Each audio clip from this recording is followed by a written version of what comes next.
Hola amigos, bienvenidos a Medic Maps por Enar Master. Yo soy el Dr. Fred y el Medic Map de hoy es tuberculosis pulmonar. La tuberculosis pulmonar es la enfermedad causada por el complejo Mycobacterium tuberculosis. Las micobacterias se caracterizan por tener en su estructura los ácidos micólicos. Estos evitan su decoloración tras el ácido alcohol. Por eso se les llama bacilo ácido alcohol resistente. Las personas más susceptibles a padecerla son aquellas con compromiso inmunológico, como por ejemplo las que presentan comorbilidades como infección por el virus de la inmunodeficiencia humana, el cual es el factor de riesgo más común en el mundo, diabetes mellitus, el cual es el factor de riesgo más común en México, neoplasias, insuficiencia renal, insuficiencia hepática, tratamiento con fármacos inmunosupresores, desnutrición, etc. Epidemiología. La OMS estima que 1/3 de la población mundial está infectada con el bacilo de la tuberculosis. Un total de 1.5 millones de personas murieron de tuberculosis en el 2020, entre ellas 214,000 con infección por VIH. En todo el mundo, la tuberculosis es la 13ª causa de muerte y la enfermedad infecciosa más mortífera por detrás del COVID-19. Fisiopatogenia. Para llevarse a cabo la transmisión, debe de haber un contacto íntimo y prolongado con la persona infectada. En más de la mitad de los individuos expuestos, los macrófagos alveolares limitan la progresión. La tuberculosis latente o infección se da cuando no fue posible la defensa macrofágica. En estos casos, hay replicación bacteriana a nivel alveolar y diseminación linfática hacia los ganglios cercanos. Esto explica la imagen radiológica de complejo primario de Ghon, el cual se conforma por neumonitis, linfangitis y adenitis. Posteriormente, hay diseminación hematógena hacia el resto de los órganos con hipersensibilidad celular tipo 4. Así, inicia la cascada de inflamación, lo que culminará con la retención del Mycobacterium tuberculosis dentro de los granulomas. Aunque pueden sobrevivir dentro de ellos, el pH ácido y la baja tensión de oxígeno evitará su crecimiento, pudiendo así estar latente durante meses, años o, en el 90% de los casos, toda la vida del sujeto. La tuberculosis activa o enfermedad, esta aparece únicamente en el 10% de los infectados. Esto sucede por una reactivación de la tuberculosis latente, coincidiendo con un momento de disminución de la inmunidad. Dicha reactivación puede suceder dentro de décadas, aunque la mayoría de los casos de enfermedad se dan en los primeros 2 años siguientes a la primoinfección. Diagnóstico. El diagnóstico es clínico, manifestándose principalmente por tos mayor a 2 semanas, síntomas generales, hemoptisis, pérdida de peso y fiebre vespertina o nocturna.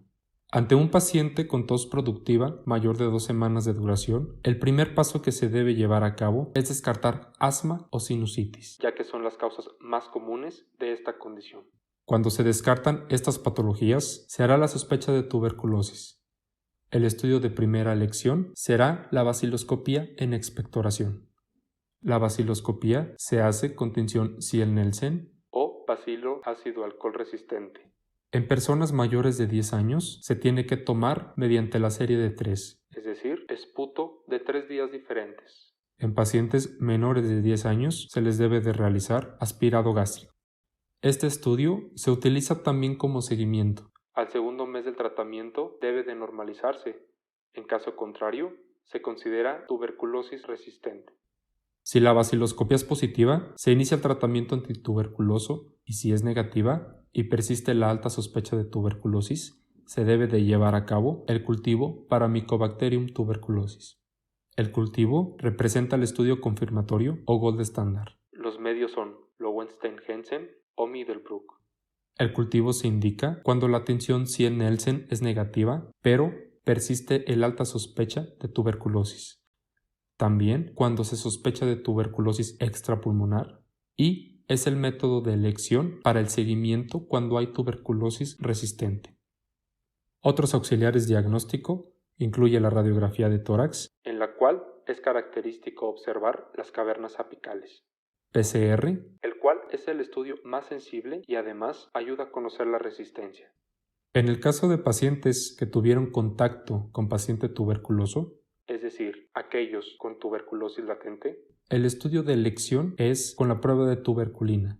también llamada intradermorreacción de Mantoux.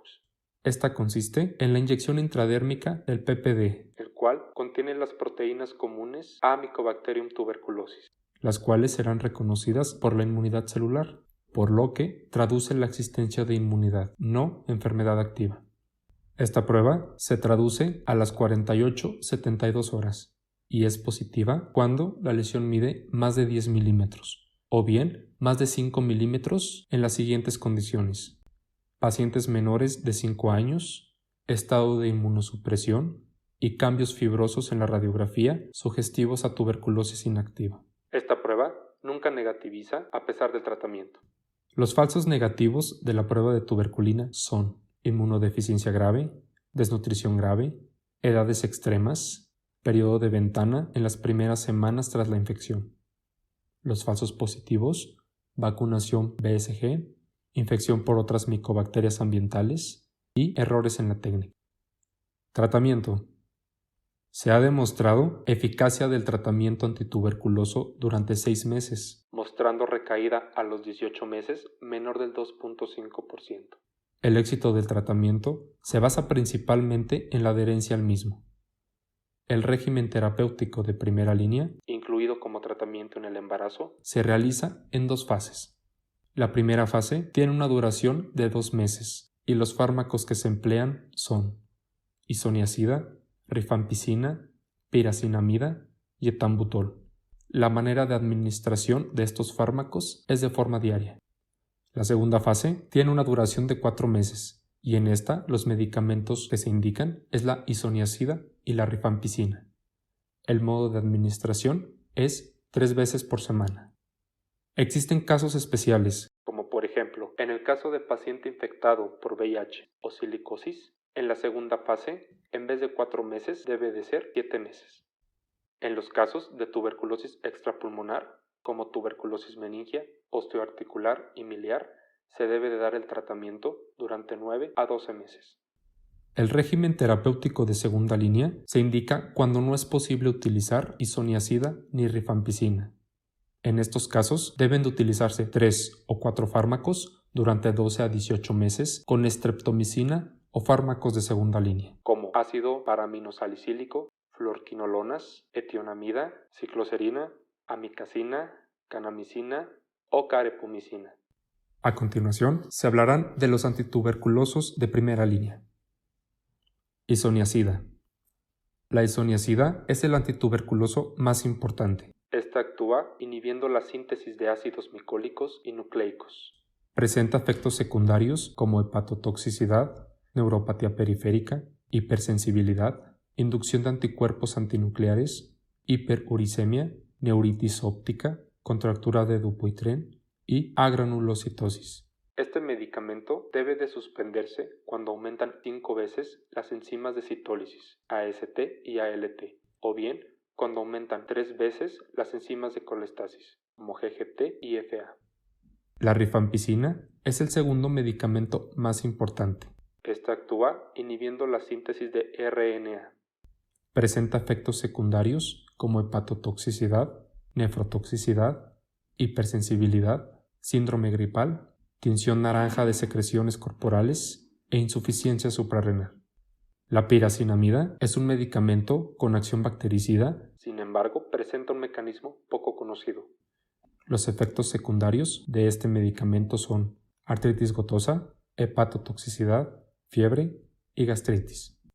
El etambutol es un medicamento que inhibe la síntesis de pared celular y RNA. Sus efectos secundarios son neuritis óptica, neuropatía periférica e hiperuricemia. Este medicamento está contraindicado en pacientes menores de 5 años.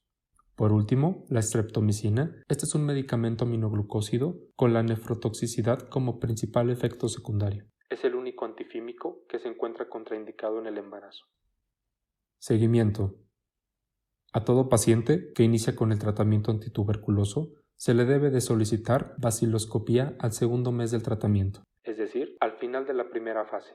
Si la baciloscopía es positiva, se debe de sospechar de fracaso o bien farmacoresistencia, por lo cual hay que solicitar nuevos cultivos y pruebas de farmacosusceptibilidad. Cuando la baciloscopía es negativa, se continúa con el tratamiento.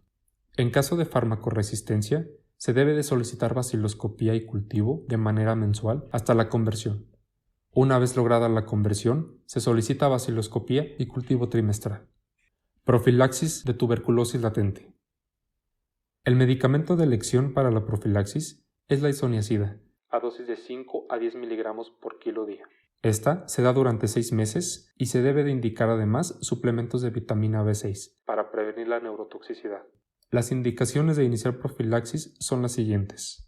En pacientes menores de 5 años, a todos. Pacientes entre 5 y 14 años, a aquellos que no hayan recibido la vacuna BCG. Y mayores de 15 años, aquel paciente con algún estado de inmunosupresión. En todos los casos, es necesario descartar tuberculosis activa, ya que en estos casos se iniciará régimen terapéutico contra tuberculosis en vez de profilaxis. Además, se debe de indicar en pacientes que serán tratados con tratamiento inmunosupresor, sobre todo fármacos antifactor de necrosis tumoral alfa. Vacuna BCG. La vacuna BCG es una vacuna con agentes atenuados que protege contra tuberculosis meningia y tuberculosis miliar. Esta se aplica al nacimiento, aunque se puede administrar hasta los 4 años. Se da en dosis de 0.1 mililitros vía intradérmica y puede ocasionar efectos secundarios como vesigitis, que es inflamación, o vesegiosis, que es sepsis. Las contraindicaciones de esta vacuna son fiebre mayor de 38.5 grados centígrados o peso menor a 2 kilogramos. Hasta aquí el MedicMap de hoy, amigos. Las fuentes de este video están en la descripción. Sigue disfrutando de más repasos rápidos, enfocados principalmente en aprobar el examen de aspirantes a residencias médicas. MedicMaps por Enarmaster refuerza tu estudio.